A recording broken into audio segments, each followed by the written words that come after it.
Well, welcome to the show today. You are tuned in to Wisdom and Knowledge. I'm your host, Dr. Terry Warren. And you know, we have talked a lot on the show about health. We've talked a lot on the show about emotional issues. We've talked on the show about spiritual issues, you know. And the Bible says, my people perish for lack of knowledge. And, you know, one of the things that we fail to do sometimes is look at things from a perspective of younger people. And so today, we are fortunate to have with us Alex Schultz. Alex, welcome to the show. Hey, how you doing? Thank you for having me. And, you know, Alex is one of the generation that's in their 20s that, you know, they look at things from a little differently. And we need to look at that because, you know, our society has deteriorated and there's a lot of changes that are going on out there. One of the biggest changes is economics. And, you know, today, Alex is a publicist, and if you don't know what a publicist is, that's a person that does public relations, okay? Not a publisher that publishes a book. And so one of Alex's clients is Dr. Robert Needham, which was on the show before. And, you know, Robert presented the perspective from a generation that's in their 50s and 60s. And so what I would like to do is get a perspective from Alex. He's read the book. And Alex, what do you think of the book? Collaborative Commonwealth right here. Got a little copy right here. It's very, very enlightening. It's very, very, it makes a lot of sense. And it kind of reinforces a lot of what's kind of going on already within the economy, and it gives a really nice guide on how we can take that even a step further. Well, I know that you recently, you know, trying to line up interviews for Robert on different shows, and you've just put a press release out, and you know, in that press release, you said it was a guide to help people escape economic slavery or economic bondage. Bondage. Yes. Yeah. And so, tell us a little bit about the book. And I know there's other areas in it. We're going to talk a little bit about them. But talk to us a little bit about economic bondage and how that book kind of gives you a guideline. Well, basically, it talks about how economic bondage or economic slavery is we work just enough, right? We get paid just enough from our work to cover our rent, to cover our food, to cover kind of mostly the essentials, and that's pretty much it. We get paid according to what they're telling you you're worth, right? So you basically, they say, oh, you're worth this, and you go, okay, and you do, you know, work that is far past that, right? And instead of that, this more talks about collaborating with other people and getting paid pro rata according to their contribution of time, energy, and talent. So it's all collaborative. Well, you know, that's interesting because, you know, the Bible talks a lot about, you know, time, talent, and treasure. Oh, that's right. And which is very similar. And, you know, it says that as you sow into the kingdom in your time, talent, and treasure, you're going to get a reward that basically is reflective of that. Okay? And so in this book here, is it a book that just gives you some principles, or is it a book that actually gives you practical application? And if it does, what are some of those practical applications that will help you get out of financial bondage? Well, it does definitely give you practical applications that you can follow. And it was kind of the amazing thing is he wrote this book and he said, you know, we need to collaborate with each other, right? So if you have an idea, say you have an idea for a short film, right? So you pitch the idea is you pitch it out there. This person goes, oh, I can help write it. This person, oh, I can do this, I can do that, I can film it, right? You all collaborate together, right, on the whole project. Now, the really cool thing and where the applications of this comes in, where it's not just, you know, principles, it's not just an idea, it's not just a philosophy, is he's actually releasing a website, and it should be coming up pretty soon, called Collaborate USA, that is a place that backs up what the book says about collaborating with each other. So this website Collaborate USA, it's where people are going to come together. It has several different components. It's social media component where you can talk to each other. You can vote on stuff. It has a crowdfunding component. Now, crowdfunding is really, really popular now. A lot of products have been made through crowdfunding. Like the Pebble smartwatch was a popular one. And if you don't know what crowdfunding is basically where somebody has an idea, an inventor, or maybe somebody for a movie, right? And they put it up on the internet, and they ask for people like, hey, you want to be a part of this? Contribute $100. You're the first person to get this product, and that helps get the product made. Now, what Robert is doing is Collaborate USA. He's streamlining the whole process. He's putting it all in one area. He's going, we need to have the social media component of this idea. We need to have the approval process within people in Collaborate USA. And then it can go up different levels, and you can get your idea, your project, whatever it is you're doing, you can get it made as long as it is approved under certain guidelines by everybody else within the system. So basically what you're doing is you are basically taking and filling in the blanks of where most people would be lacking. In other words, a lot of people have an idea, but they don't have the financial resources to do it. Or some people have an idea, but they don't have the technical skills to make it. Right, exactly. And so what this site would do is it would help bring in the different levels of people with the different areas of expertise that can actually end up allowing this project to become reality. Yes, that is exactly what it does.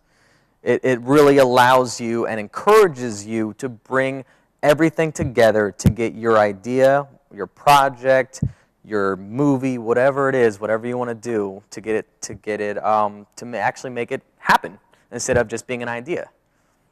Now, one of the things that the book kind of alludes to is that it's going to bring America back to greatness.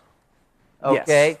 And so, how so? I mean, I guess originally when this country started, basically America consisted of just a tremendous amount of entrepreneurs. People that had a spirit to make things, to build things, to start things. And then we went through like the industrial age, and it went from individuals,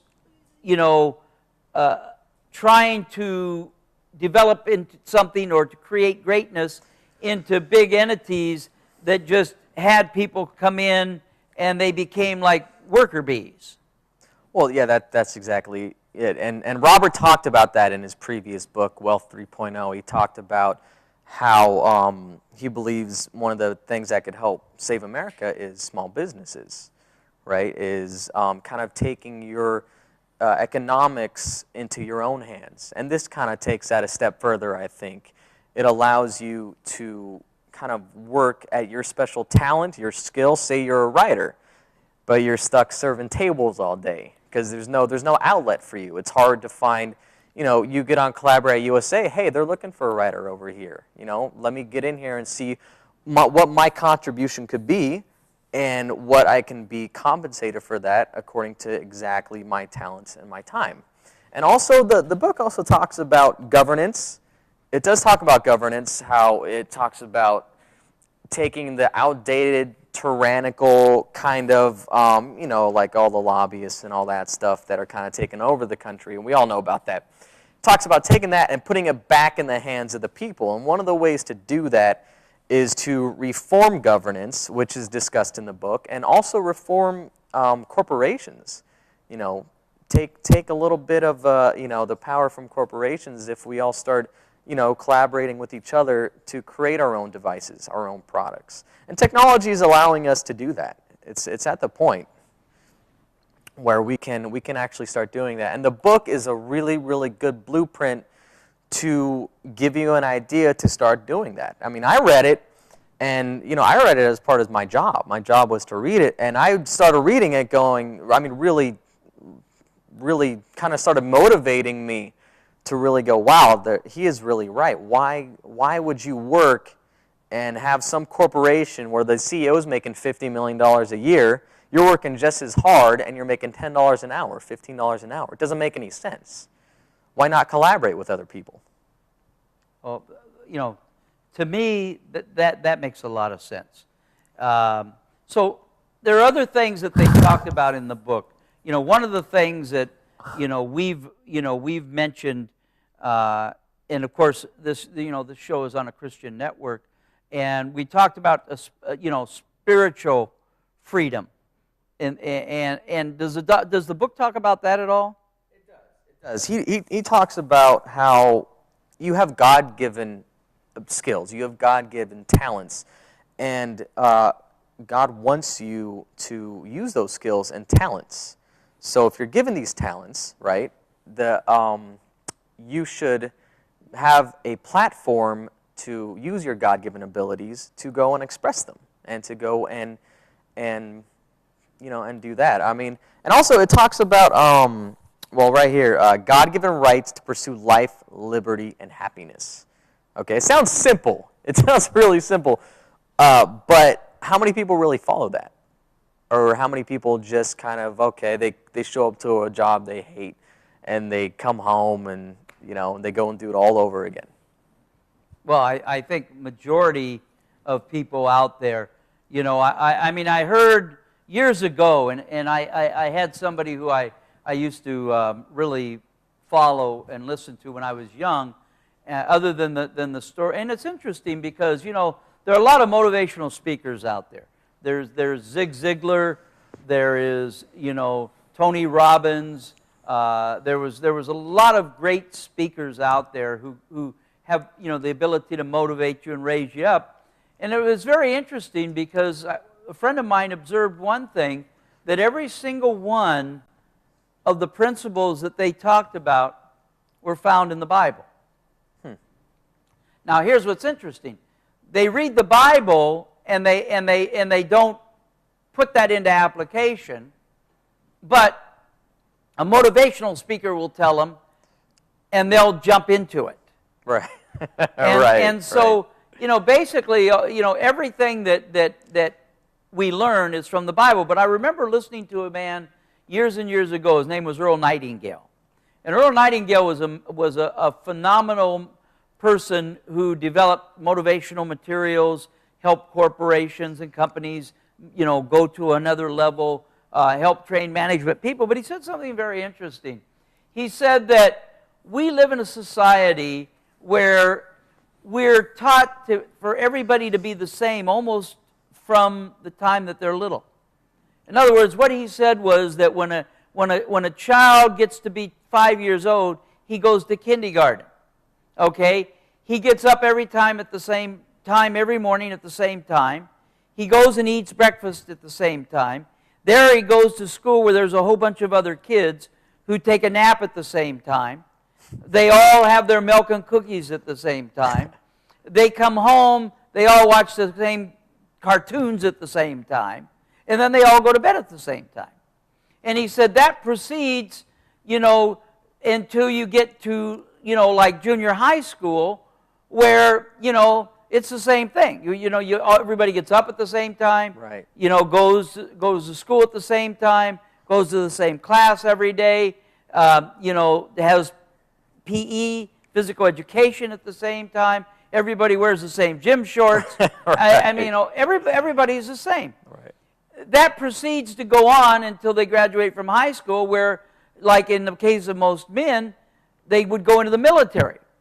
And when they got in the military, of course, they would all get up at the same time, right, eat the same thing every morning, wear the same clothes every day, do the same thing. And he said, then they would come back to where they would get a job at a factory. And normally they would move to wherever their wife was from, and they would proceed to get up every time at the same time. Right. They would eat the same food every morning. They would go do their job from 9 to 5 with a lunch break at 12. They would come home, dinner was on the table at 6:30.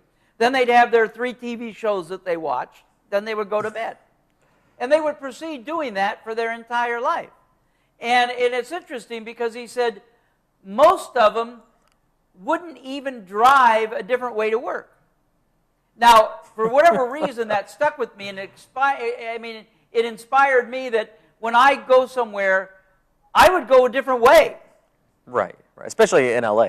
Yeah, I mean, one day I'd take this freeway, another day I'd take a different freeway, this day I'd take this cross street, because if you never do anything different, you never see anything different. You never understand anything different.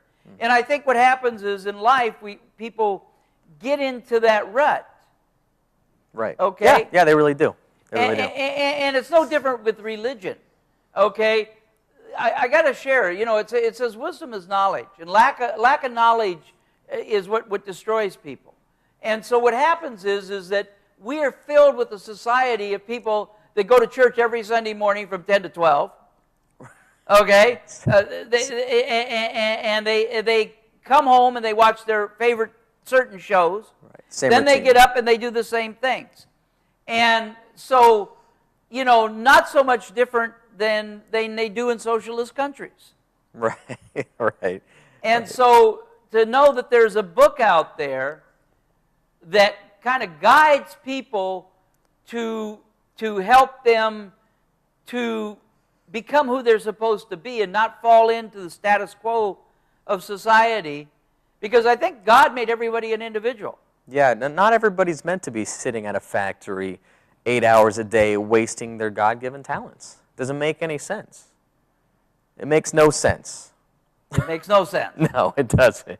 There's other areas in the book, and I know that one of the things that I'm involved with, and I know that the owner of this station is involved with, Joseph Nazarella, and there's going to be an event coming up New Year's Eve, and it's for the purpose of helping save young girls and young boys from human trafficking. And I know that, tell us a little bit about the book, because the book talks about, that first it's a drop, then it's a stream, the system, then okay. it's a river, but you read the book. Yes, I did. So, and I know a little bit about what he's talking about, but it really explained that concept, and then he says that there are many streams. Yeah, well, the concept basically is, it's on the cover of the book right here. You got this right here. It's a drop, and the drop basically signifies or symbolizes an individual, right? And individuals come in different shapes and sizes, as do drops. Drops come in different shapes and sizes, right? Now, the drops, if you get enough drops coming together, they form streams, right? Same thing with people, right? You get people coming together, right? You start to get a little bit of movement coming, right? Then drops come together, form streams, and then they gather even more streams to form together, become rivers, right? And then rivers become lakes, and then lakes become seas, and then become oceans. And it's symbolic of collaboratism of the book, of the idea of the book, in that if you have one individual, one drop, right, another individual, another drop comes, right, they create a stream together, and then more come. It's a river of ideas, it's a river, it's a movement, and then it becomes a sea, and then it becomes an ocean, right? If you get enough people, you can create an ecosystem. An ocean is an ecosystem, right? If you get enough people together, you can start an entire new economy. You can collaborate a new economy. And that's what he's trying to do. He's basically trying to crowdfund an entire economy. So everything can be kind of in this one place. It's a lofty ambition. I mean, his website is kind of like it's like Facebook. It's got Facebook in there. You can buy and sell things. It's got eBay. It's got the crowdfunding website. It's got a lot of different components to it, and that's going to be the area where everybody's going to be able to come together and create a whole economy, basically. Well, let's take a scenario. Let's take let's go through how a person would start with an idea, which is a drop. Okay. And then let's go through how that drop would actually become a successful movement or a successful organization Okay. or a success story when it was done? Right. Well, so far, the website is in a beta stage, from what I understand. But the idea is, and it could deviate a little bit, but it's probably not going to. But the idea basically is you have a bunch of different people as members of the website, right? Now, so say you have an idea. Say, I don't know, I have an idea. I want to do a short movie, right? Maybe a 15-minute movie. I want to submit to, Cannes Film Festival or whatever, right? I've got a cool movie idea. I don't have the funds for it, right? But it's a great idea. So what I would do, right? There are different levels to get that made. Now, the first level would be a short description of the movie. Maybe you have like up to a certain amount of characters, words to describe your movie, right? So you would describe your movie, right? And people get to vote on it. Members of the website get to vote on it. Everybody gets to vote. Everybody gets to say. Now, everybody gets to vote on it. Now, if a certain percentage at a certain number of a certain percentage of people on the website go yes, they go, we like that idea, it moves up to another level.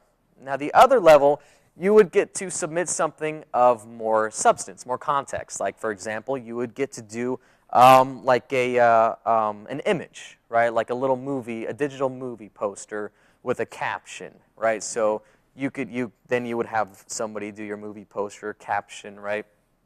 And then say that gets voted up. Then they go, okay, cool. So, you have like maybe 2 or 1 more levels. So maybe the next level would be something like do like a 30-second video pitch. You can do a video pitch. Maybe you have enough resources to actually do 2 minutes of the actual movie, or you can do a video pitch of your own idea.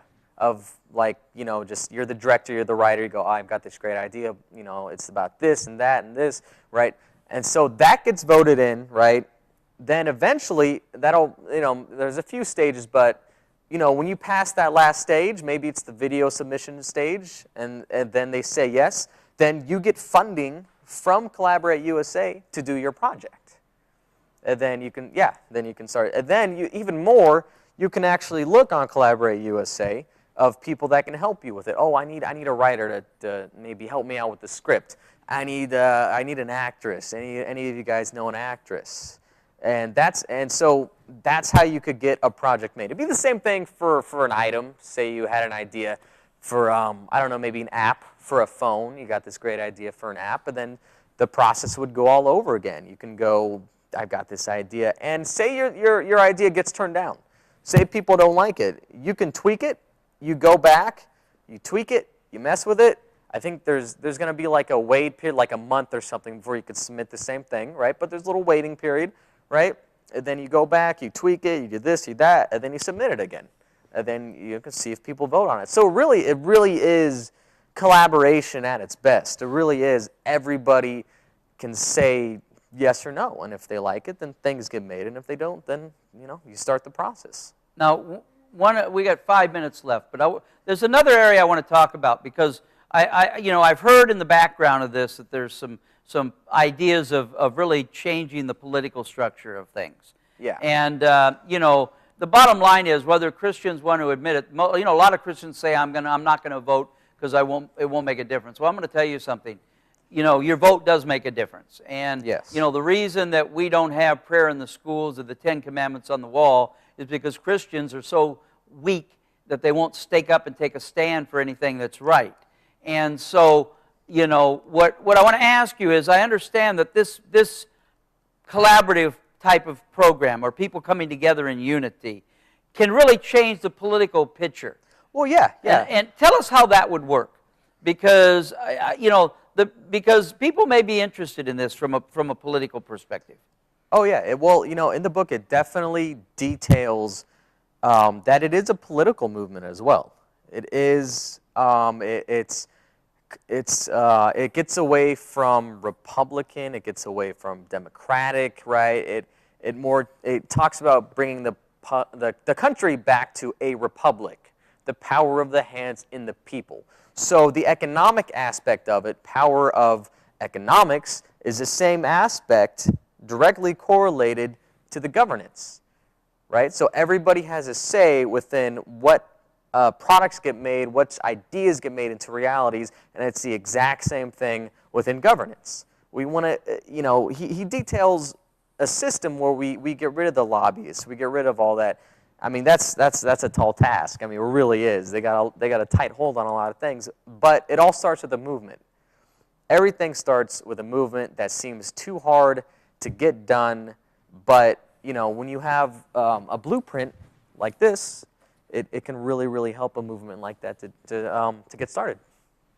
So, I know that the Tea Party started in this country, and the Tea Party's made some progress. I mean, they said that there'll never be anybody in office in the Congress or the Senate that isn't Republican or isn't Democrat, and now there is. And so, I think what I understand from this, and I believe that if the people behind this were to get into office, some of the religious rights would come back with it. But what he's trying to do or attempting to do is make it a government of the people, by the people, and for the people. Oh yeah, definitely. Which is, basically what this country was started to be, set out to be, and was created to be, was a government of the people, by the people, and for the people. Yes. So the idea of this is that by utilizing this collaborative effort or coming together in unity, yes, okay, that this can happen. Is that correct? Oh yeah, definitely. Yeah. And do you see, what else do you see? I mean, I also see that like causes where people like we're talking about ending or helping to eliminate the human trafficking, things like that. If you got enough people coming together, you can put a cause on the website for sure. You can definitely have a cause and then have people vote on it and choose to support it. Definitely, yeah. Well, ladies and gentlemen, that you're watching out there, this audience, knowledge is power, okay? And it says, my people perish for lack of knowledge. And, what we want to do here at this show is bring you different things that are going on. Not only, and we started off really educating people about health, but there's a whole lot more to health to life than health. There's financial aspects, there's political aspects, there's, the spiritual aspect.